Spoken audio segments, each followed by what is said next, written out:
Bismillahirrahmanirrahim. Assalamu alaikum dear students. Today we are going to discuss lecture number 2 of chapter number 7, that is about salts. So in today's lesson हम आज के lesson को अपने previous SLO के under cover करेंगे, जहाँ पर हमने सबसे पहले डिफाइन की थी अपनी first two terms that are acid and bases. इसी तरह हम अपने लेक्चर को वहीं से कंटिन्यू करेंगे और आज के लेसन के अंदर सोल्ट्स को डिस्कस करेंगे।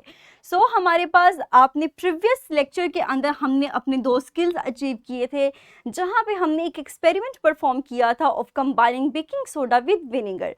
उसी एक्सपेरिमेंट को ध्यान में रखते हुए मुझे बताइए कि हमारे जब हमने बेकिंग सोडा को विनेगर में मिक्स किया था तो रिजल्ट हमारे पास क्या आया था। Very good.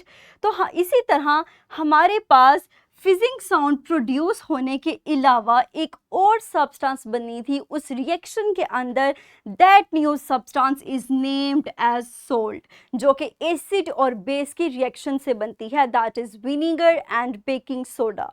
तो हमारा आज का जो लेक्चर है वो इसी बारे में है, जिसको हम सोल्ट कहते हैं।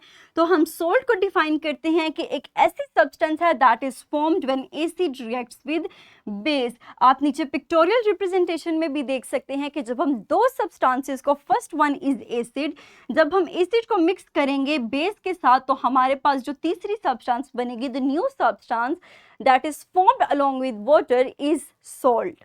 तो हमारे पास सॉल्ट फॉर्मेशन इस तरह से होती है। अब मुझे बता सकते हैं आप लोग, can you describe me the some of the properties of salts that are formed when acid reacts with base. Very good. तो अगर हम इसकी प्रॉपर्टीज को देखें और टेस्ट की बात करें तो सॉल्ट का टेस्ट सॉल्ट भी नहीं होता और ना ही बिटर होता है।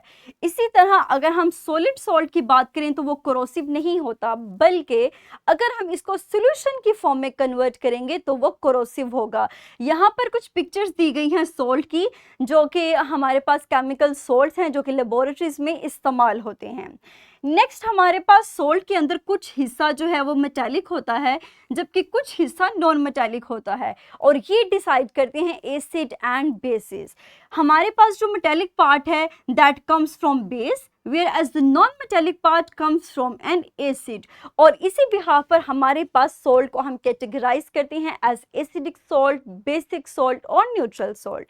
अगर हमारे पास एसिडिक हिस्सा ज़्यादा है तो हम उसे कहेंगे कि द सॉल्ट इज एसिडिक।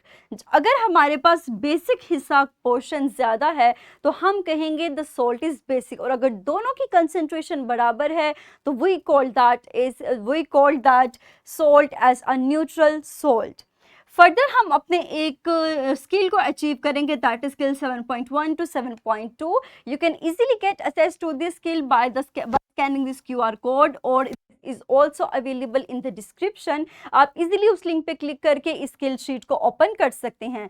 सो यहाँ पे हमारे पास एक स्किल शीट है। अब जल्दी से अपनी वीडियो को पॉज कीजिए, अपनी मर्जी से कोई भी आप आइटम चूज कर सकते हैं इस वर्कशीट को सॉल्व करने के लिए। So quickly pause your video for few seconds and solve this skill sheet. Very good. मुझे उम्मीद है कि आपने स्किल शीट को इजीली सॉल्व कर लिया होगा। नेक्स्ट हम मूव करते हैं अपने लेसन के सम अप की तरफ। तो आज के लेसन के अंदर हमने सीखा एक थर्ड टर्म के बारे में, दैट इज सॉल्ट, और मैंने कहा कि salt is a substance that is formed by the combination of acid and base. जब ये दोनों रिएक्ट करेंगे तो हमारे पास एक थर्ड सब्सटेंस बनेगी, दैट थर्ड सब्सटेंस और the new substance formed is termed as salt. और मजीद हमने देखा, इसकी प्रॉपर्टीज को देखें तो salt is neither sour nor bitter in taste, or they are also non-corrosive but in solution form they are highly corrosive। इसी तरह ये दोनों पार्ट्स पर मुश्तमिल होता है, the metallic part and the non-metallic part, और एसिडिक और बेसिक पोर्शन डिसाइड करता है कि आइधर आपके सॉल्ट की स्ट्रेंथ एसिडिक सॉल्ट है, बेसिक सॉल्ट है या फिर न्यूट्रल सॉल्ट है। नेक्स्ट हम मूव करते हैं अपनी वर्कशीट की तरफ।